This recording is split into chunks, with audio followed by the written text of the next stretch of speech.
Pleasure workers. Have you ever fallen in love with a client? What happened afterward? Story 1. A friend of mine did. She'd been sex trafficked, held against her will to work off her visa, and had her passport confiscated. He was a client of hers, and when they got close enough, she told him her story, and he worked with law enforcement to get her out. They've been married for over a decade now. Story 2. I did a short stint as a stripper.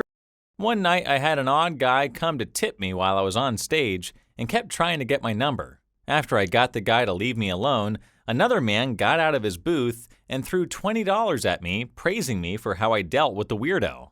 I finished my set on stage and sat down with the guy to thank him and chat. He had his boss in the booth with him, and it turns out his boss loves anime as much as I do, so we hit it off. I was a part-time stripper, so my schedule was inconsistent, but the boss man always tried to come by and buy me drinks and just chat. He never wanted a lap dance or to go to the back room, always just wanted to have conversations with me.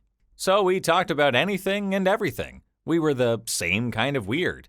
We exchanged numbers shortly before I abruptly left the industry and disappeared for months to try to repair the crappy, abusive relationship I was in, but we never texted each other. When I was in a dark place surrounded by unsupportive people, I texted him out of the blue, asking if he wanted to hang out, and he was so excited. According to some of the dancers that worked at the club, in the months after I vanished, he would check every weekend to see if I was working, and when he didn't see me, he would leave. In any case, one date led to another, and now we're engaged. We're still working out the perfect alibi for our families on how we met, but most of our close friends know the whole story. Reply 1. Hey, I dated a stripper for a long time, and I told my parents she was a bartender, explained the late nights and interesting outfits. Eventually, they asked if we could visit her at the bar, and I freaked out and said she worked at a gay. The obvious follow-up question was, what was I doing there? Just having a drink, of course. My parents are still confused about me. Story 3. Not the pleasure worker, but the partner of one. I was going through a stressful time in my life, and things weren't working out the way I'd hoped. I was single and was always making time for other people and never felt like I was getting what I wanted in life. I knew nothing about pleasure workers at the time and had never seen one before, so I did some research for about a month or so and came across this girl's ad. She seemed legit and, from what I could see in her pictures, rather attractive. I booked her and was beyond nervous scared leading up to the appointment. When the day came, I went over, and the cutest girl ever opened the door and welcomed me in. We talked about ourselves pretty much the entire night. I had only intended for this to be a one-time deal since it's so expensive, but I decided to see her a few more times. I noticed she started letting me overstay my appointment time more each visit, and I started getting suspicious. I didn't know if this was normal or if she was into me, but I liked her a lot, and I figured this was her job and she probably just wanted to keep me, a steady income around. She started doing other favors like making me dinner, and my mind started going crazy and had to know what was going on. So I confessed that I liked her and hoped that was okay and asked her to clarify what she had been doing and what it meant. Turns out she totally had feelings for me.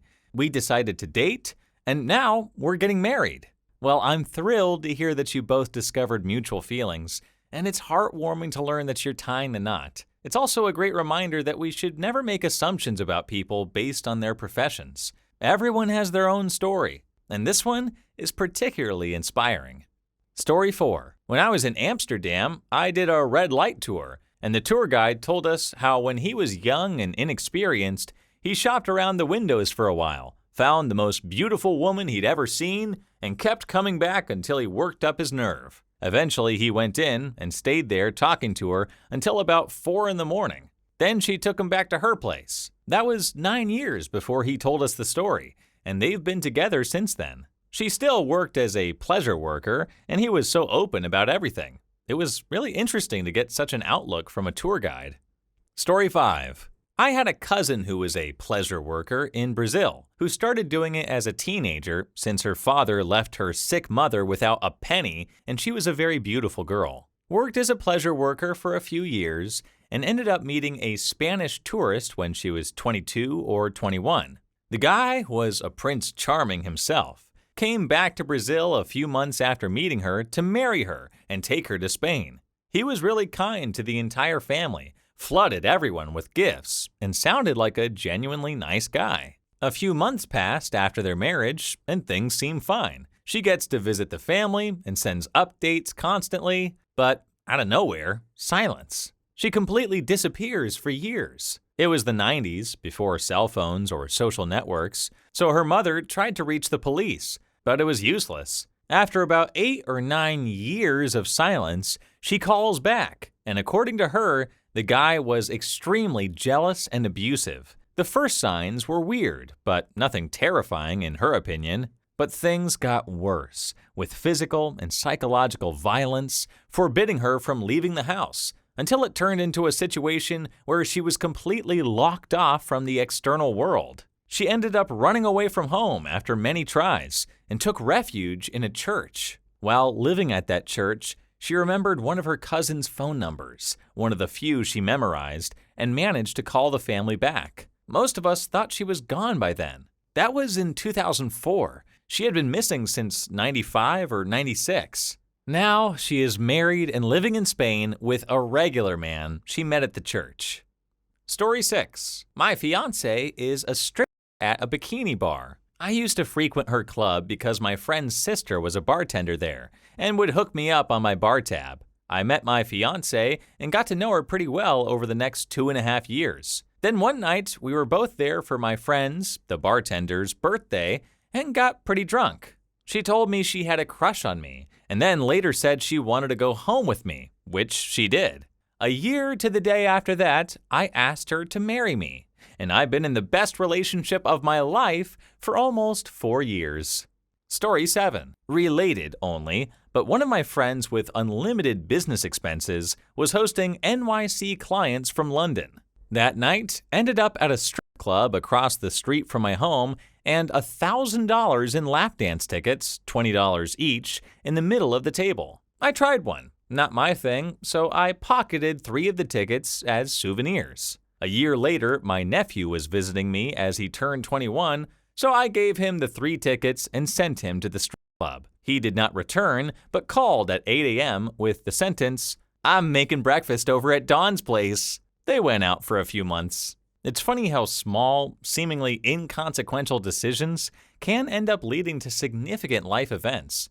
Your friend's business expense turned into a memorable 21st birthday gift, which in turn led to your nephew dating Dawn. I suppose it's a testament to the unpredictability of life and how the simplest actions can set off a chain of events we never could have imagined.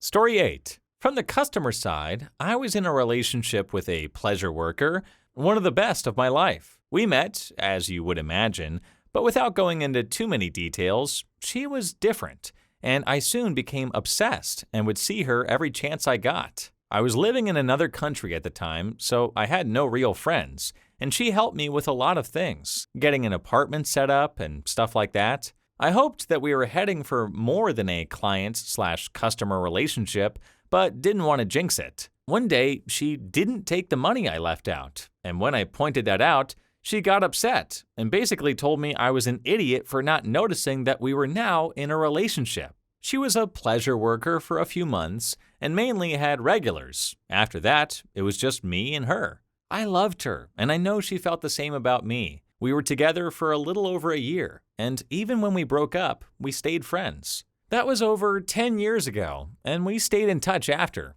We have been on holiday together since, and she has visited me at home. She has now moved back home, is running a successful business, and is getting married soon to a guy who really looks after her.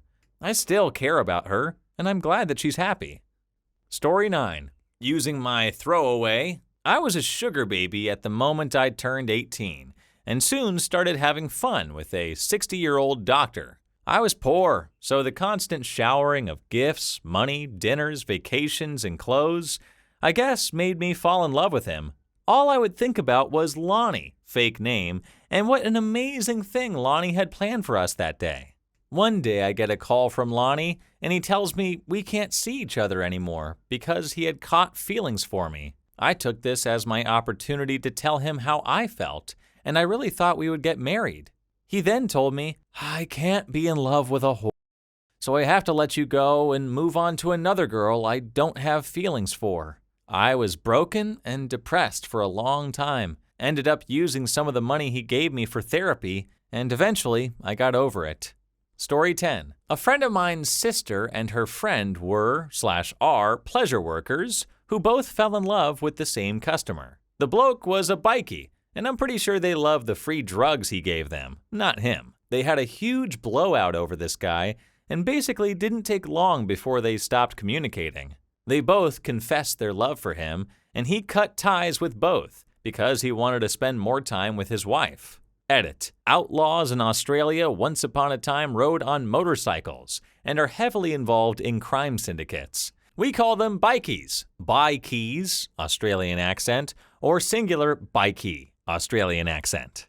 Story 11. Not my story, but people I love and care about. Namely, my amazing daughter-in-law's mother was a phone pleasure worker for many years after the death of her husband. She had a heart condition and couldn't work regular jobs. Her husband, my daughter-in-law's father, ran guns and drugs in the early 90s and shot himself in the head while high on heroin in front of my daughter-in-law when she was only 2 years old. They lived in extreme poverty after that. My daughter-in-law is a gifted artist and would draw pictures of popular anime characters for classmates for money just to buy lunch. So I asked her why her mom didn't apply for free lunch or food stamps, and she said she wasn't sure, but she was always hungry and their living situation was less than ideal. Her mom, we will call her Annie, became close to a client over the phone. It went far beyond typical phone fun, and they developed a really intimate relationship.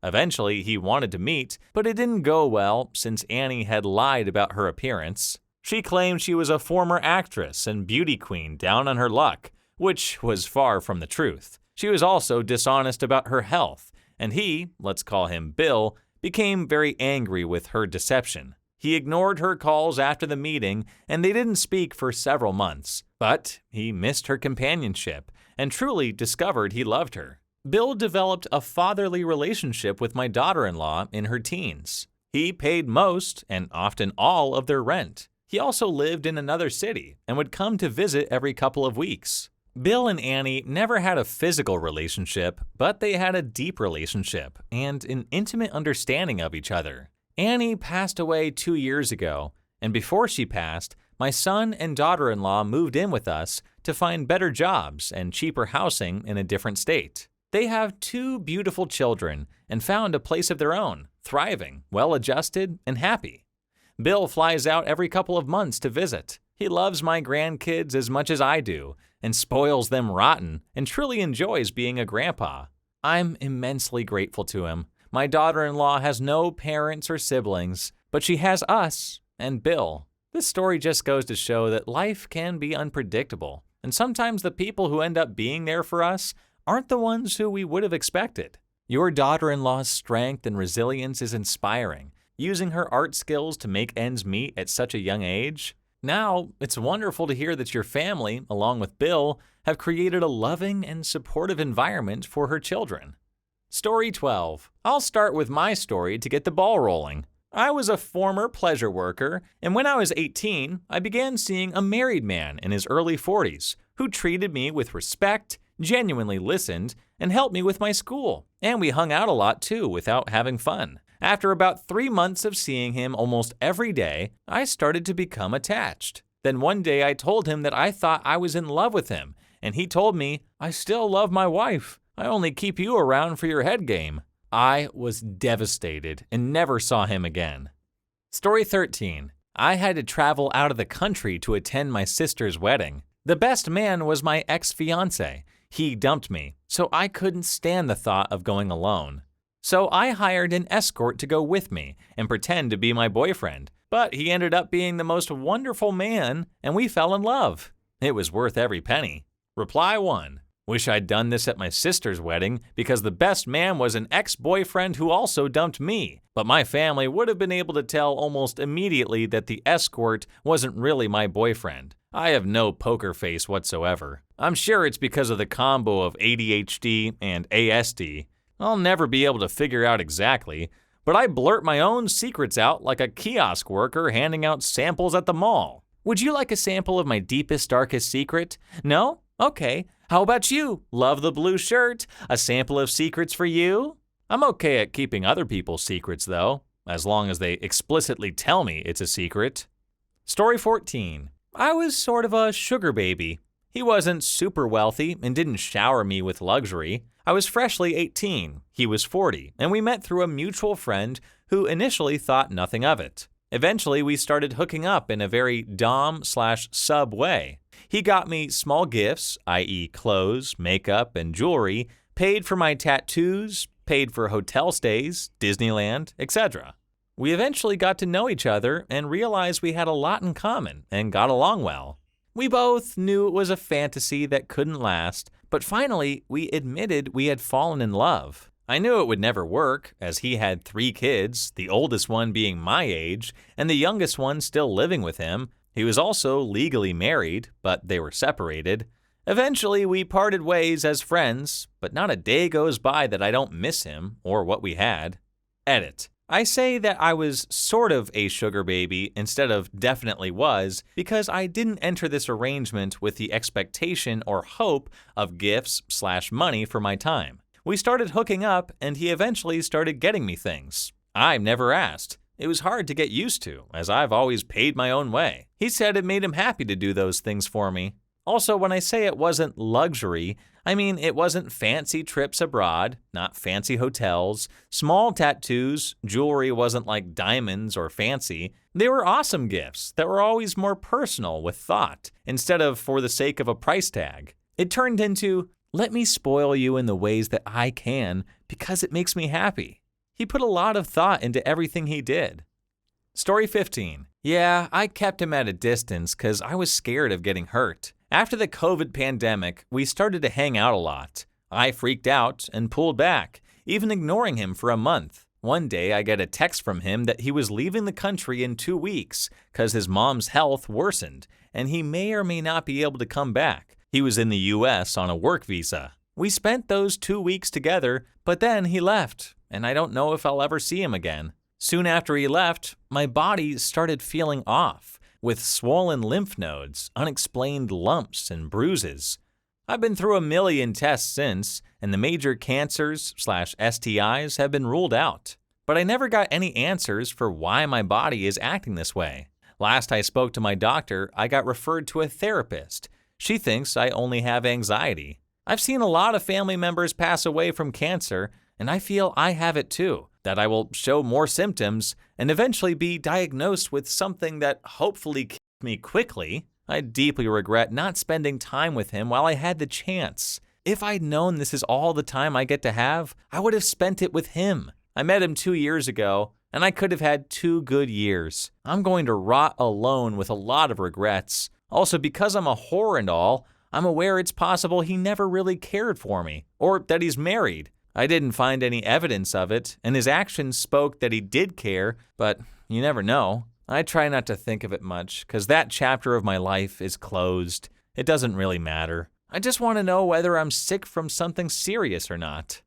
Story 16. I used to do security in a brothel for some extra cash in my early 20s. A hot girl was working there who seemed to be trying too hard to fit into the lifestyle. It just seemed too much for her, though. I had a buddy who used to frequent various brothels around the city. When I told him about this girl, he quickly became one of her regulars. One night, he appeared as usual for a visit, and after about half an hour, he ran out the door carrying this chick in his arms. "I'm kidding her," was his only explanation. Apparently, she had broken down crying during the visit, and my mate decided to take matters into his own hands. They both disappeared for a few months, leaving me to explain to the brothel owner how I had let one of his girls get stolen. Luckily, my buddy was well known by reputation as a bit of a psycho in the city. He wasn't at all a psycho, just big and good at fighting. Other than that, he was the nicest guy you could meet. Joey kidnapped her was enough of an explanation to get me off the hook. As it turned out, he had taken her traveling the world for a few months. They were in a steady, though tumultuous relationship for a few years after they got back, and the girl got out of the game for good. It didn't last, but at least they were great together for a while. Please leave your story down below in the comments. I would absolutely love to make a video about them in the future. And also don't forget to like and subscribe. And until next time, peace.